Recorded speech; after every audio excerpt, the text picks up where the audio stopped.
It's a real pleasure to welcome again Professor Peter Pesic. He gave a lecture this morning on more technical development on the lecture yesterday about music and the origin of modern science. And today he's going to give us a practical performance. He will be explaining the pieces he's going to be playing. And nicely, we managed, thanks to, to Thomas and his team, to, in 24 hours, essentially, find a harpsichord that sounds wonderfully.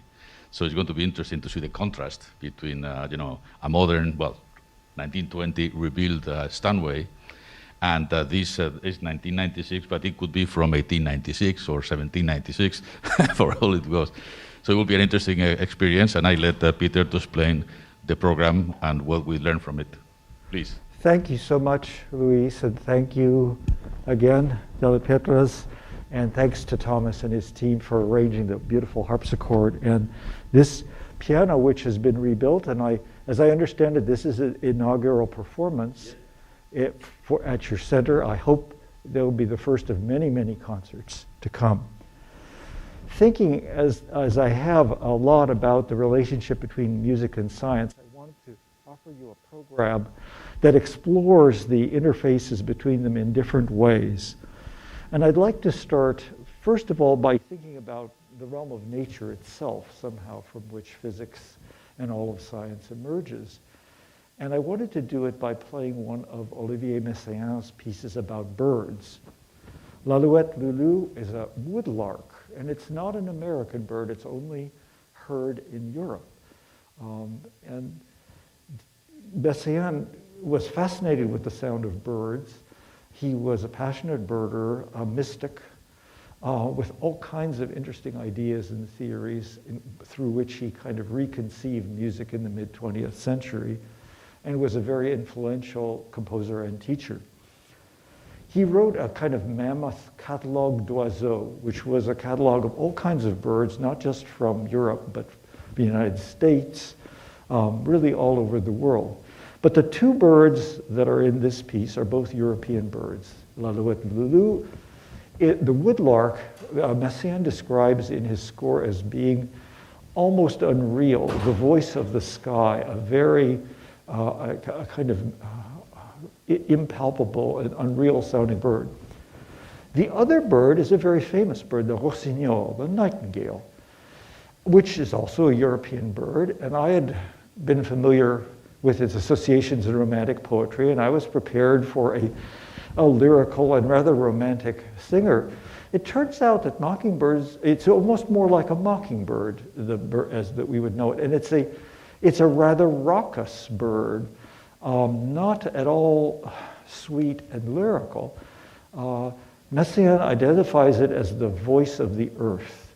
It's earthy, and so these two birds who are singing together, so apart, but also they must be listening to each other, because it seemed to me that there are moments when one of them sounds a little bit like the other. And of course, the rossignol, the nightingale, is a famous mimic, like a mockingbird, that imitates many different songs of birds. So it's very interesting to think of and Messiaen's fascinated by the interaction of these two birds. The interaction is even more interesting because it's taking place in the dead of night. I will read you his description in a moment. It's a certain place in France that he's heard this and has been notating it as accurately as he could. But of course, the song of birds can't be notated in any way in our musical notation, much less really transcribed to the piano. So it's as if he's had to reimagine the sounds and to recreate them. And one of his most inspired things in this piece is that he also creates the sound of the night, which begins the piece, these mysterious and beautiful chords. And Messiaen says that the chords are to be understood as evoking the myriad subtle colors that you see when you look in the dark night sky, which is not perfectly black, but a very strange mixture of very, very dark colors. Here's what Messiaen has written directly about this piece. From the col de Grand Bois at Saint-Sever-en-Rue, in the Forêt, perhaps somebody of you has been there, pine forest to the right of the road, pasture land to the left. From above in the darkness, the woodlark tells its notes 2 by 2, chromatic and liquid descents. Hidden in a bush, A nightingale answers him.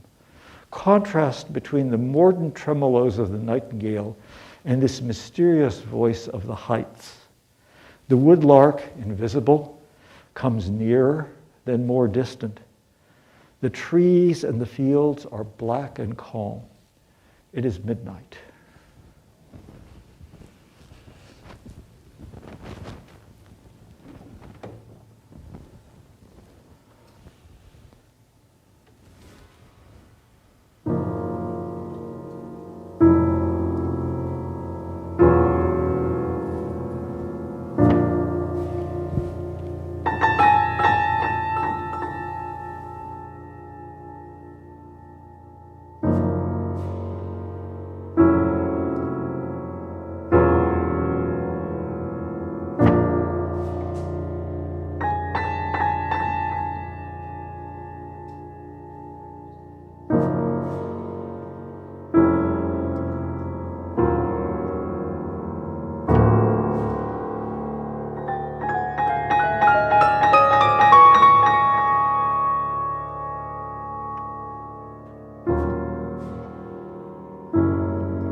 The next piece, a very different piece, also concerns the night, but the stars of the night.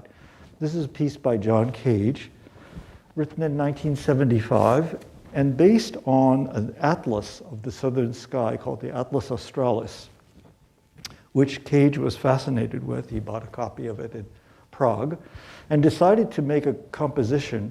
It's a series of etudes for piano that he wrote to be the most difficult piano pieces possible. The notes are all notated, and he even tells you which hand they're to be, and they're drawn from the positions and magnitudes of the stars in this part of the star chart.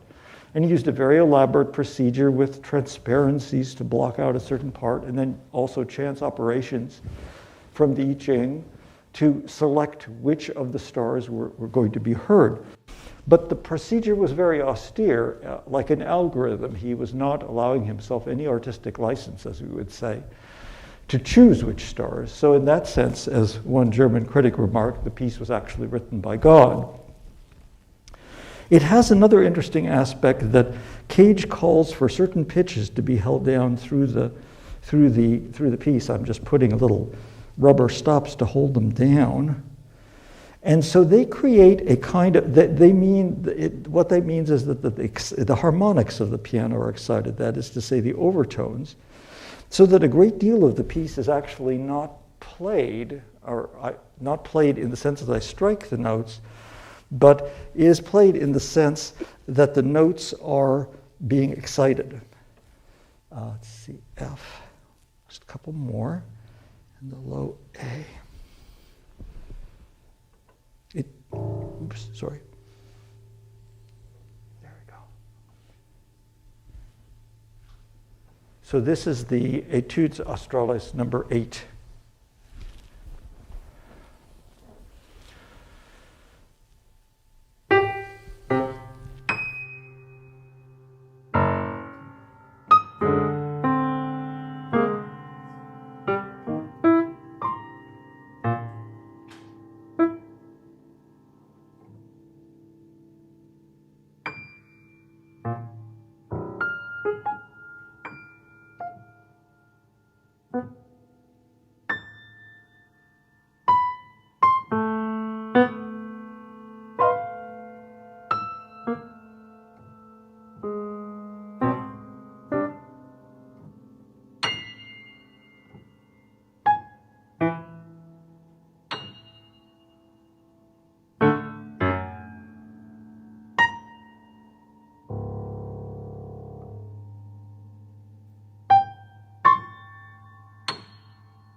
exploration of the stars, or the attempt to understand or to grasp or to hear at least, I guess, the music of the spheres in a new way. The remainder of the program concerns the theme of research. The term research is a relatively recent term in scientific discourse, although it's now universal. But the strange thing was that it existed in music a long time before it was a common term in science. And it referred to a genus of compositions that the ricercare suggests seeking out something in Latin and in Italian, or something that's refined too. And so the ricercare of the 15th, 16th century were, first of all, improvisatory pieces that lutenists or perhaps harpsichordists would play as they were tuning their instrument and seeking out the temperament. Because the temperament, of course, has to be established on those instruments. And as I've discussed in some of my lectures that I've had the privilege to give to you, the whole question of temperament was very vexed. It involved all kinds of issues, mathematical, cosmological, physical. So I would like to play for you a ricercar, a very interesting ricercar by the pioneering Italian composer Girolamo Frescobaldi, one of the most important composers in the formation of Italian music, a kind of pioneer that after whom many, many composers drew inspiration. This piece, which he calls Ricercar Cromaticho, or chromatic ricercar, research piece, if you wish, is from his set of the Fiori Musicali from 1635. And this was a collection of pieces that J.S. Bach had in his library and admired a lot. And I'm playing the specific piece too because Ligeti, the contemporary composer, is going to fasten on this particular piece at the end of the next series of pieces, also named sort of a research, with a research name. And thanks to the ingenuity of you all at the Simon Center, we have a wonderful harpsichord here, which is tuned now not in the equal temperament of the piano, but it's tuned in a historical temperament, what's called a well-tempered or circulating temperament scale, which is suitable to play in different keys. There are some temperaments which only will work in certain modes and will sound awful or have wolf notes that will howl at you in others. But this has been chosen. It's not absolutely clear what temperament Frescobaldi would have used, but it seems as though because it's a chromatic piece, chromatic meaning that it uses many, many semitones after each other, which are famously thorny intervals that were used increasingly in the 16th century because of their irrationality, mathematical and emotional irrationality, to arouse all kinds of feelings inside the listeners. And so, although this piece probably has an ecclesiastical context, it's part of a mass setting, so it probably would have been played on the organ in his time. But it's a very striking and odd piece to imagine in church with it is definitely seeking and has a kind of questing quality. It's also very interesting because whereas for us tonality is something that people grow up with and there's a certain sense of how a piece of music that we're familiar with goes, you will hear in this piece him exploring many varied possibilities that sort of go against what you might have expected, which shows also that the nature of the relationship of keys to a center was not established in the same way in the early 1600s as it is now. But this is happening in the aftermath of a kind of not just the musical revolution that preceded and influenced the scientific revolution, a revolution that was inspired by Galileo Galilei's father, Vincenzo, and his friends in the Florentine Camerata, in which they were trying to revive ancient music, of which chromatic music was a notable part that was described in ancient texts. And lots of composers who studied it, through the time of Isaac Newton, those texts would have been read routinely as part of a liberal education. And everybody wondered, what is this chromatic music that the ancients keep talking about it? And well, how is it possible that it could move the very stones and bring the dead to life, as Orpheus was said to do with Eurydice? So at any rate, here's the Ricercar Cromaticho of Frescobaldi.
The same theme of research comes in this series of pieces written by György Ligeti, who was probably one of the most important composers of the late 20th century, who grew up in Transylvania, not far from where my father came from, and was stuck in communist Hungary in the immediate post-war years, where he was a student in Budapest. He had hoped to study with Bartók, but Bartók had emigrated and in fact had died at the end of the war.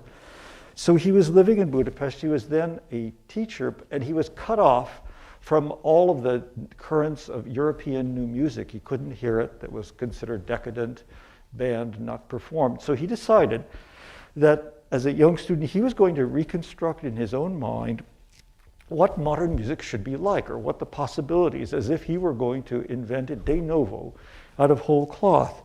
So this series of Musica ricercata, which means, I suppose, both researched music, but also refined music. I understand that in Italian, una persona ricercata is a refined or a cultivated person, even today. So these pieces have been refined and cultivated, and they have a very interesting sequence. When somebody asked on an interview Ligeti why he wrote these pieces, as if to ask him, like, who needs this? Who is it for? He got kind of upset and said, you don't ask a mathematician or a physicist why they're pursuing a certain line of research. He had thought himself of becoming a scientist as a young person, and he felt that musical research had its own innate dynamic and dialectic that he wanted to kind of follow out. So in this piece, he starts out with a single note, A, at the very, very beginning of the first piece. And you hear nothing but A for the entire piece, except at the very end, you hear a second note, D, that enters in. But I hope you won't find it boring, because he finds an amazing number of things to do with the note A in different registers, in different accentuations, and above all, rhythms, because rhythm is the great thing here. And the second piece begins with two notes and adds a third at a certain point in the middle. So he's interested in what happens if you restrict your compass in the way a scientist might, to narrow down the field of view and see what you could do with these two notes, and then what happens when you introduce a third, a new element. The series of pieces is very varied. They're quite short, some of them very, very short. Some of them are like folk music, like you'd hear in the Balkans with the characteristic rhythms of folk music. The 11th one is an homage and a memorial piece to Bartók himself, and is filled with the sound of bells. Ligeti was obsessed with bells and clocks. Bells, I suppose everybody that lives in Europe is aware of them, but somehow they have often a kind of menacing undertone. You feel the nightmare of history, of European history, stalking the work of this young man. At one point in the Bartók piece, he writes that you should play as if panicking, which, I mean, and it's a very the evocation of states of anxiety. There are some that are sort of like a kind of proto-rock. The third one, there's a piece that is a barrel organ piece. You know, those organs which have like a piece of paper and holes, and you crank them, and you can get the organ to play at different speeds. And this organ plays a waltz, but there's something a little wrong with the paper, or maybe with the organ, and it skips. And there's a certain place where it keeps skipping from 3/4 time to 2/4 time in a kind of odd way, while the organ grinder sort of plays with a lot of rubato. So there's it's an interesting kind of evocation of street music. The seventh piece is a particularly interesting one. It has two elements to it. In the right hand, there's a kind of rather beautiful Hungarian melody. In the left hand, there's an ostinato of 7 notes played very fast. The thing that's interesting about it from the research point of view is that there's no relationship between the tempo of these two. So the pianist has to play in 2 different tempos, completely different not just different rhythms, but different tempos. And in the right hand, he progressively makes the song more and more elaborate with canons and so forth. So it's a kind of an interesting challenge. There are other pieces that allude to the traditions of ritual lament in Central Europe and in Greece, that there are paid mourners that will come to the funeral and mourn extravagantly for you for a price. But the scenes of mourning and lamentation which occur through this, and Ligeti's family, most of it was taken away to the German camps as a Jew. And so the sense of lamentation still hangs over them, and of the tolling of the bells. And the sense also of scenes of crimes, of murders, that somehow hang over it. The next to the last piece is probably the most sarcastic piece of music I've ever heard. And at the end of it, he writes that the pianist should play as if mad, repeating a chord over and over again, so that there is a kind of, the research finally turns in on the pianist and turns them into a kind of parody of a mechanical instrument, or a kind of insane being. The final piece is called Omaggio a Girolamo Frescobaldi, and is a homage to the Ricercar that I just played. And you'll hear the same chromatic melody, but it's now deployed in a very strange and interesting way. It floats all over the place, sometimes at different tempos against itself, so that it's as if time itself has been dislocated or is flowing at several speeds at once. Musica ricercata, 11 short pieces by György Ligeti.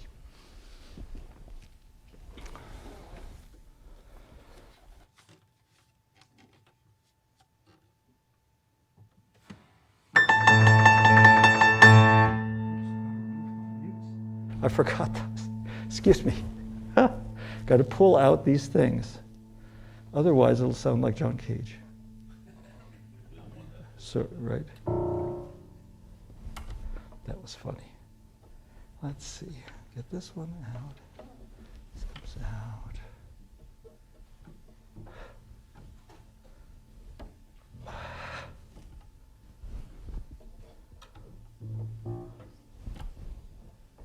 Okay.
finally comes back to the A with which it started.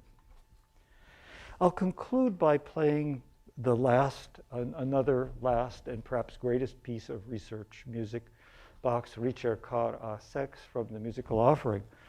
Bach had been called, he was an old man by this time, to visit the court of Frederick the Great, where his second son, Carl Philipp Emanuel, was the court harpsichordist. As soon as Bach arrived, late in the evening, the music-loving king, who played flute concertos and sonatas every day, was told of his arrival and said with some agitation, "Old Bach is here." He called for Bach to come without changing out of his coat or anything like that, and had him sit down, in fact, at one of the new pianofortes, an instrument that was then in its infancy, and asked Bach if he would improvise for him a fugue in 3 parts on a subject that he, the king, would provide, the so-called royal theme. Arnold Schoenberg speculated that, in fact, the theme had been written by Carl Philipp Emanuel specifically to trip up his poor old father and to give him a challenge that was insuperable, maybe that even he couldn't solve. In a more charitable interpretation, his son or the king or both offered Bach an incomparable challenge because the theme, as you'll hear, both involves triadic motion but also chromatic descents, the theme of chromaticism. Again, this is in so many of Bach's works. There is this dialogue between the diatonic, drawn from the chords, and then the chromatic, and a chromatic descent, a la Frescobaldi. So Bach improvised a 3-part fugue, which even included some of the new galant music which his son Carl Philipp Emanuel was famous for and which the king liked, perhaps as a compliment to the monarch. Carl Philipp Emanuel had sometimes described his father's, not very respectfully, as the old peruke, the old wig, implying perhaps not the greatest respect between the younger generation and the older, although certainly Carl Philipp Emanuel knew who he was dealing with in his father. Then the king asked for something outrageous. He said, "I want you to improvise a theme, a fugue on that same theme I've given you in 6 real parts, 6 real voices." Now, nowhere else in Bach's music is there a 6-part fugue. There's a 5-part fugue in the Well-Tempered Clavier, but no 6-part fugues. And Bach hesitated. He said, "Your Majesty, this theme is so complex, I don't think I could improvise a 6-part fugue, but if you allow me to choose my own subject, I will improvise a 6-part fugue for you, and then when I get home, I will send you a 6-part fugue." And that's what Bach did. Then 2 weeks later, this is pretty quick, 2 weeks later he sends the king a musical offering, which includes a 6-part fugue as its conclusion, playable, and this is even harder, by 10 fingers. That's not an easy, it adds an additional demand, even though he sent it to the king in 6 parts as if it was for 6 individual voices. It's no coincidence that it can be played by a single player. There are several other canons on the royal theme and a trio sonata with flute for the king to play, everything that he thought might please the king, although it's not known whether the king ever noticed or played any of the music. But among the things that Bach offered was a canon in which he wrote words which might be a motto for the Simon Center. "Correndo in venitis, seek and you shall find," from the Bible, addressed to a famously pagan king who had no love lost for Christianity, a patron of the Enlightenment, from a man of the church. But it's an interesting motto because the Latin and the Greek implies not only that you seek when you shall find, but in seeking, correndo. In seeking, you will find. And so I hope, too, that the Simon Center, and everyone who is here, both in seeking, will find. The 6-part Ricercar from the musical offering.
Thank you very much, Peter. Well, no better way to finish a concert and a series of lectures than with Bach. Universal equilibrium. Thank you. I'm not sure there are any questions or comments that anybody would like to make in the audience. If not, I'd really like to thank Peter Pesic for a wonderful visit and a great learning experience. Thank you very much, Peter.